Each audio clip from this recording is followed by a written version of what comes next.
La question qui nous revient le plus, et dont la réponse peut finalement surprendre, est toujours « Votre café n'est-il qu'en grains? Avez-vous du café moulu? Avez-vous des capsules ?» Si cela nous semble très naturel, voire obligatoire vu la nature de nos cafés et nos valeurs, force est de constater qu'on s'est habitué à se retrouver avec des cafés prémoulus, ou en format dosette, capsule, rendant le café en grains surprenant, voire incongru. Je vais essayer de vous expliquer pourquoi le café en grains nous paraît si important et primordial, vous présenter ses nombreux intérêts, et ce sera à vous de vous faire votre propre avis.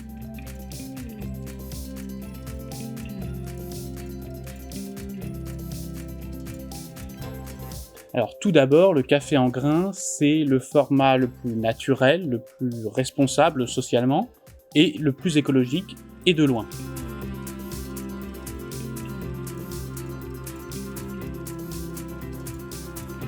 Avant de vous parler des raisons concrètes à l'usage qui rendent le café en grains bien plus intéressant pour vous, votre dégustation, votre plaisir, je vais vous expliquer les raisons de bon sens et de durabilité, les raisons générales de l'intérêt du café en grains.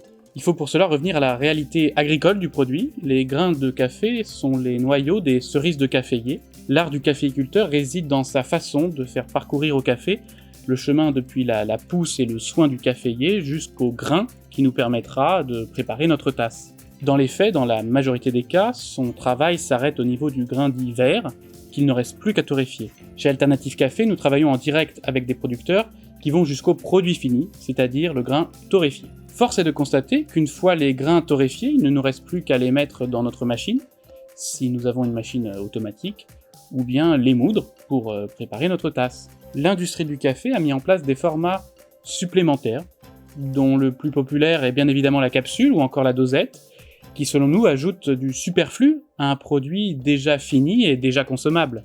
Il est par ailleurs un moyen de mettre dans une routine le consommateur, puisqu'une fois que l'on acquiert une machine qui nécessite tel format de dosette, telle capsule, on devient obligé de se fournir en café auprès des marques qui ont adopté ces formats très particuliers. Tout cela au prix d'une dépense en matières premières ou recyclées, et au prix d'une dépense énergétique bien réelle.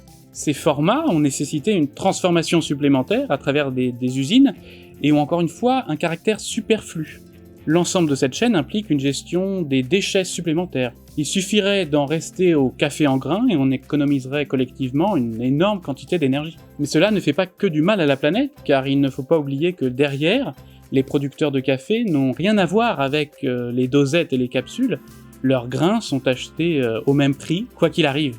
Car oui, bien évidemment, ces formats qui impliquent des coûts supplémentaires se vendent plus cher, ce qui implique forcément que la part revenant au producteur ne fait que diminuer. Si le kilo de café a été acheté 80 centimes au producteur, ce que l'on appelle le farm gate price, le prix à la sortie de la ferme, que le kilo soit vendu ensuite à 20, 60 ou 100 euros au final, le producteur n'aura touché que ces 80 centimes. D'une certaine manière, plus on s'éloigne du café en grains, et plus ce que l'on achète n'est plus le café lui-même, et le moins on respecte le travail du producteur.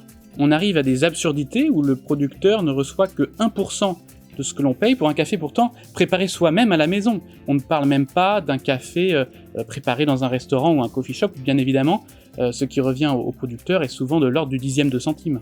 Certes, le café en grains ne garantit pas à lui seul une juste rémunération des producteurs, mais force est de constater que c'est le format qui, de loin, les spolie le moins. Le circuit court et la torréfaction à l'origine que nous pratiquons nous permet de multiplier la part revenant au producteur, chose qui serait amoindrie si l'on devait par la suite, par exemple, en faire des capsules. Et encore une fois, cela occasionnerait des dépenses énergétiques futiles et nuisibles à la planète qui ne sont plus acceptables aujourd'hui. Et de toute façon, comme on va le voir maintenant, ce serait un gâchis monumental par rapport au café lui-même et à la qualité de votre expérience de dégustation.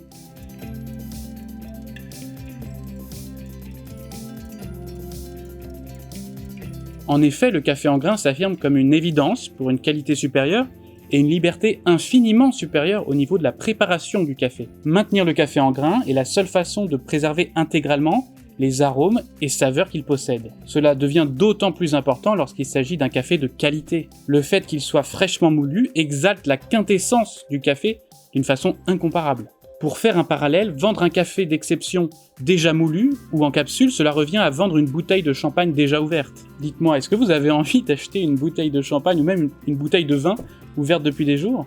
C'est pour cela que demander à ce que le café soit au moins moulu pour ne pas avoir à le faire parce qu'on en a perdu l'habitude, est en soi terrible et même fou quand on y pense. Lorsque le café est en grains, vous pouvez ouvrir et fermer votre sachet sans vous inquiéter plus que cela.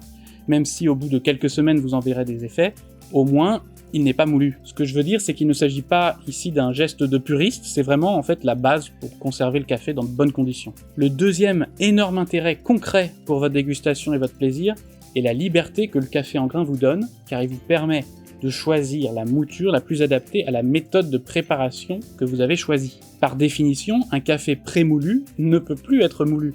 Or, chaque méthode de préparation nécessite une certaine finesse de mouture pour fonctionner et ne pas bousiller un café. Une mouture trop fine et votre infusion à la French press sera infecte. Une mouture trop grossière et votre espresso coulera trop vite sans capter aucune des saveurs du café. Dès qu'on a découvert cela par soi-même, le confort de ne pas avoir à moudre les grains s'efface très vite devant la frustration de devoir préparer son café avec une mouture mal adaptée, moyenne, généraliste. Avoir son café en grains, c'est pouvoir choisir cette mouture, et donc avoir la liberté de varier les méthodes de préparation pour un même café. Faut garder en tête qu'un même café peut se révéler très différent à l'infusion, au filtre et à l'espresso, ce qui invite à varier les plaisirs. Un dernier point qui pour le coup s'adresse particulièrement aux puristes, est l'assurance de la conformité du produit. Le format grain est le seul permettant une totale transparence, car à travers ces grains, un café nous en dit beaucoup. On peut à la fois reconnaître chaque variété, à sa taille et à sa forme, s'assurer de l'équilibre de la torréfaction et de la composition globale du café que l'on nous annonce. C'est à la fois rassurant et instructif pour celui ou celle qui découvre un café ou veut s'assurer qu'il s'agit du même café que d'habitude. Vous n'aurez aucune de ces infos si le café n'est pas resté en grain. Voilà, j'espère que cette vidéo vous aura plu. J'ai essayé d'aborder les différents aspects qui rendent le café en grains indispensable. C'est finalement un sujet très simple, mais qui n'est jamais traité ou expliqué ainsi, et c'est vraiment très dommage car il est dans l'intérêt tant du buveur de café que du producteur, que le café reste vendu en grains. Et il se trouve que ce sont les deux personnes qui nous importent, donc ça tombe bien. N'hésitez pas à partager cette vidéo, à la liker, à nous laisser bien évidemment des commentaires. Aussi, n'oubliez pas de vous abonner à la chaîne où l'on traite de nombreux sujets autour du café et de sa préparation. Et moi je vous dis à bientôt pour de nouvelles vidéos.